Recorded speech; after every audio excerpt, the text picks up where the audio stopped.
All right, welcome everyone. My name is Kristen and I am here today with Tash, and we're going to be doing a small human design reading just to give you a taste of what they're like and the information that they can share with you.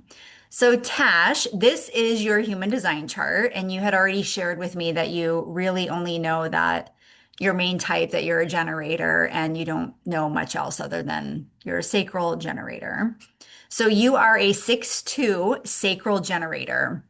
What makes you a generator is this guy here. So your sacral is defined. This is your big battery. This is the biggest motor in human design. It's what gives you your life force. It's what allows you to build and create in the world. And about 70% of the population are generators. I always tell generators that they'll end up in a hospital before they recognize that they're burnout because you have so much energy to move off of. And then also 70% of the world has that energy too. And so it's really why we live in this, hustle culture, if you will. And fun fact, I recently learned that generator children aren't supposed to have bedtimes because they're designed to really deplete that battery, that sacral energy, so that they can regenerate overnight. And I thought that that was really interesting because how many parents do we know that want to instill bedtimes with children, right? Mhm. And then if you have non-sacral kids, that's a whole other rabbit hole to go down. But anyways, so you are a 6-2 sacral generator. So generators are designed to move through life with joy, and feel really lit up about what they're doing. So if you are not feeling that way, it means that you're out of alignment somewhere in your life. But if you are feeling that joy and excitement to build and go and do things, then you can create lots of things in the world and you become really magnetic in your energy. The signature of generators is satisfaction. So you're designed to, when you go to bed at night, you lay in bed and you feel like I've depleted that motor, right? I've depleted that sacral energy. I'm really satisfied with what I've accomplished throughout today. If you're not feeling that, if you're feeling any sort of frustration around what you have or haven't accomplished that day, then it's a sign that you're out of alignment. So, satisfaction and frustration are the same for all generators. They're signs of alignment and misalignment. So, specifically when you feel frustrated, it's a sign to step back and look at how can I bring more satisfaction to this situation, to this scenario, to whatever it is that you're feeling any sort of frustration towards. Mm. Okay, so if you look at your chart in general here, you can see how this coloring in your chart, these are centers in human design. So you have this like primary, coming from the throat down to the root chakra here. So throat down to the root. This is the spleen over here. And this is all defined. So to me, just looking at your chart energetically, I feel like you have the ability to be really grounded in your energy if you allow yourself to be, if you are in that alignment, because you have consistent access to energy through these chakras. And so if you are in your alignment, you can really hold some solid space for yourself and for people around you. Now, my caveat to that is you do have an undefined emotional center. So technically, since you are a sacral, you are a non-emotional. And so funny thing is when I tell people that they're not emotional, they're either one of two things. They're either over the top emotional or they're actually not emotional. So which one do you resonate with? I feel like I go back and forth. Yeah. Okay. Perfect. Yeah. So go ahead. I used to like just not have emotions, and then it was all of a sudden like, oh my gosh, now I have so many emotions, and now Mhm. I think I kind of sway, and it's finding that balance. Yeah. So that tells me that you're moving into your alignment as a non-emotional. So what happens is where you're colored in your chart, you have consistent access to this energy. And where you're not colored in, you take in energy from others, you amplify it, and you're more likely to be conditioned. So, from an emotional standpoint, you are taking in emotional energy from the people around you, and you're amplifying it back to them. So the way that I view this is that where we're defined, because we have consistent access to that energy through our definition. So how you're whatever's colored in the center here, like these gates and the center itself. And what happens is we sort of it creates this bias of how we experience that energy. Okay. So me as an emotional, I experience emotions in a very biased, specific way. You, since you're not defined here, you just have these two gates here. What happens is you are experiencing the whole spectrum of emotions. So it's not that I can't experience the whole spectrum of emotions, but I experience them through a specific lens where you're open to that. So it feels bigger and amplified to you. And so when you're not discerning about whose emotion it is that you're feeling, it can feel very overwhelming to you. So if if your kiddo or your partner is an emotional and you're experiencing one of their waves, it can feel like they're running at a 10 to you, whereas an emotional will feel like they're running at like a 2 or 3. Right. Mm-hmm. So it feels much, much bigger to you. That's why it's so important to really understand this center, especially when it comes to like relationships and parenting. So the biggest question for you to ask here, just as a non-emotional, doesn't mean that you're, again, not designed to feel emotions. It's just that you're designed to be like a vessel of reflection for them, right? So you can hold space for them without taking them on. Right. So you have your experience of emotions, but if you are feeling an overwhelming amount of emotions, the first thing you ask yourself is this mine? Is this my emotion? Right. And once you become really discerning with that, then what happens is you become this beautiful space holder to hold the whole spectrum of emotions, right? When you are healthy in that space, now you can really be amongst chaos or emotional chaos and discern right away, this is not my emotion. Right. And then of course, if it is, you go through your own process of letting that go, but you are technically designed to be more non-emotional, more neutral. And these particular designs are become really powerful space holders. So really good for like therapists, healers who hold space. Doulas, right? Like death doulas, birth doulas. Even like I've been working with some women that work in the salon, so people who do hair a lot are kind of become these like hair therapists, right? So even if you do hair for a living or aesthetics, so that's what's really beautiful about this. So the hardest thing though, and this is really the number one thing I say to people who are not emotional, is work on deconditioning this first and foremost to help you come back into alignment. Mm-hmm. So this is the one where I said it's kind of the caveat. It's one of the things that I think could throw your grounding here off balance. And then the Right. other piece then would be your head up here. So you have this open head and ajna or undefined head and ajna.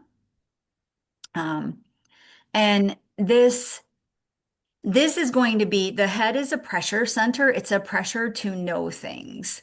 So this is going to be, um, 70% of the population have this undefined like you. And so what happens is you are amplifying this pressure to know things, to answer questions, inspire things that you're inspired by.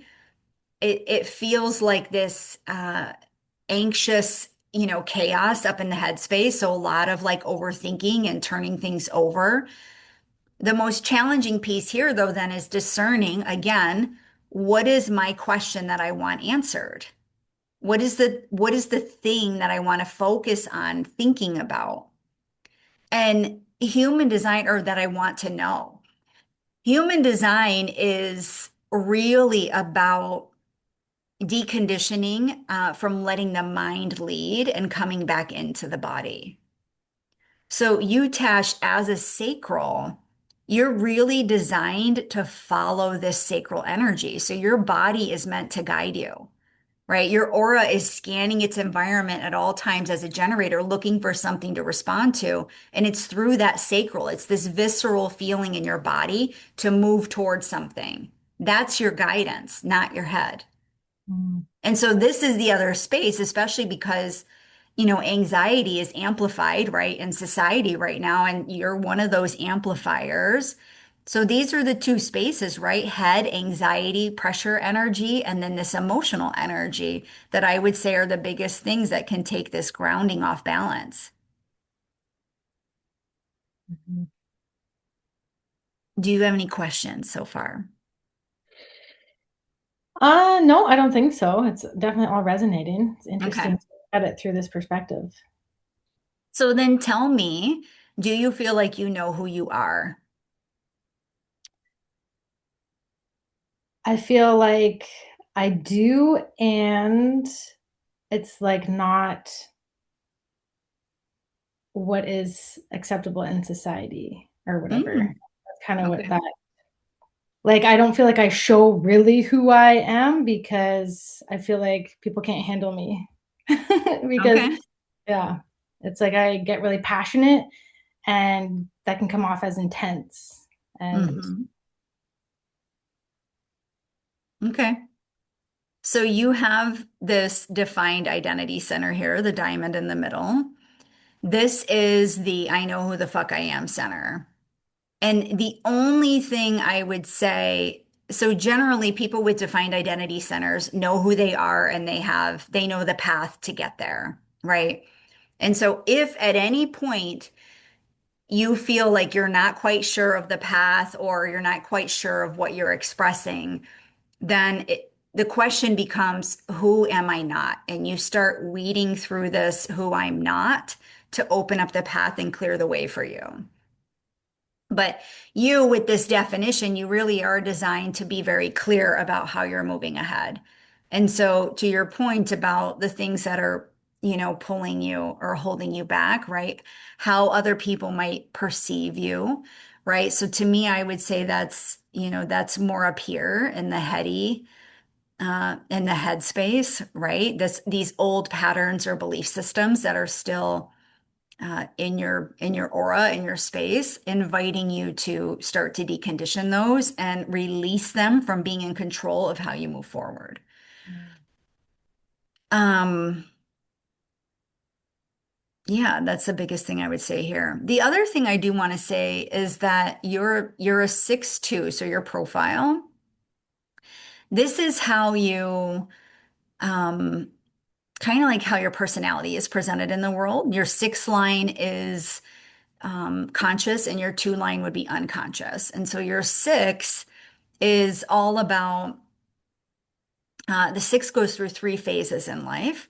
So from 1 to 30, you're acting as a three line. So you're an experimenter. So I always say, to my six lines that probably the first 30 years of your life might have felt like a little bit of a shit show. You're kind of all over the place exploring things and failing and doing all the things and that was perfect. That's exactly how you were designed to move through that period. From 30 to 50, you're what's called on the roof. So you're looking back on those 30 years and you're starting to weave through what are the things that I liked about that time? What didn't I like? What do I want to experiment more with? You're really honing your expertise and mastery. And then after 50, you're off the roof. You really step into your mastery, your genius. Like this is your role model phase. These are, I always say like the Ram Dasses, the Eckhart Tolles of the world, like the gurus that you can just sit and listen to in awe because they've mastered their wisdom so eloquently. That's the beauty of the sixth line. It's a very powerful line. But I always have six lines ask me, am I going to have to wait till I'm 50 to like figure out who I am? Now you have this identity center, right? So like you have this direction, you have a like something pulling you, but you are still mastering it, and so I would invite you to lighten up a little bit maybe on the pressure that you feel to really like hone that in before 50. But what I will say is that you will see a thread. Like that thread will illuminate for you if you look for it. Um, yeah. And then your two is unconscious. And so the two is the hermit. It means that you need to really hermit to process things. It's a big part of the way that you process things. So giving yourself that time and space and knowing when you need to pull back and hermit. And then it's also the natural. So it means that you're good at everything that you do. How do you feel about that? Do you feel like you are? I do, like specifically just sports, just especially just seeing other people, and I'm just like, oh, like how, yeah, I and love yeah. that. A lot of twos, when it's in their unconscious, they'll say to me, I don't really see that, but I always say to them, if you don't see it, then like all of your friends, I promise you would say, yeah, Tash is good at everything that she does. Mm, So the other thing is that you are left angle cross. So because you're six, so your profile is 6'2", so the numbers aren't in consecutive order, right? They're not in order like numerically. So what happens is in that case, I would say around 30% of the population who you're designed to really focus on the community and the collective. So mm, where most of the population is focused on their individual journey, you are more focused on how is what I'm doing and everything that I'm doing going to affect the community, going to affect the collective, going to affect my family. You're always going to have the bigger picture in mind, and that's beautiful. It's what you are designed to be here and create and focus on. It doesn't mean that you never focus on yourself, right? But you are here specifically designed to help move the community forward through what you do here. yeah, I resonate with that, and then I think the whole mind thing, the head thing, I get in the way of that sometimes, like of that it's like, because I want to have such an impact in the Mhm. community, in the collective, and then it's, yeah, I think that's kind of the whole who I am thing as well. It's just like I just have so many ideas, and then it's like, but how does that affect everybody? And and that Yeah. used to come through as people pleasing, which I feel like I don't do anymore. I'm sure there's still parts of it, but yeah, so it's just very interesting to see this perspective. Yeah. So the biggest thing with that, I would say, is just, recognizing it, which you do, right? Being up in that headspace and sort of spinning in this I don't know world and the pressure to need to know, and then coming back into your sacral. And so as a sacral, one thing that you can do because you're designed, your strategy as a generator is to wait to respond. So you're not designed to push that forward. You're designed to have the feeling come through you and then the knowing that that's what you're meant to do. Mm, Right. So if you don't feel like that's landed with you viscerally, then something you can do, to kind of bypass that a little is to have someone, like let's say you have five different ideas that you're considering. You can have someone just, reflect them to you one by one and see how your body is responding to them, not your mind. cool. Right. So it's really just for you, I'd say the biggest thing is this journey of just letting the body lead Right. and just releasing the mind. Well, it's interesting you mentioned the hermit as well, because like I have a 3.5 year old. Like I don't get hermit times, and like I have very little time without him. And when I do, I'm like, I got stuff to do. So I'm feeling like that's also what's bringing me up more in the head, is because I'm not having that hermit time. Because then it's like I have to work on my business, or I have to do this, or I have to clean the house, or I have to da da da da da da, right? Like make time for myself, and still, even when I'm doing something positive for myself, it's still like doing something and not just literally doing nothing and hermiting and Yeah. just, yeah. So that's Yeah. really interesting. It's part of your recharge. I love that. I love that reflection. All right. So there you have like a Cool. little sneak peek of human design. How does that feel? Do you have any last minute questions? I feel like I want more. Yeah. I'll be reaching out to you. Yeah, All this is right. cool. Yeah. Beautiful. Well, thank you, thank you, thank you. Yeah, you're so welcome. Thank you.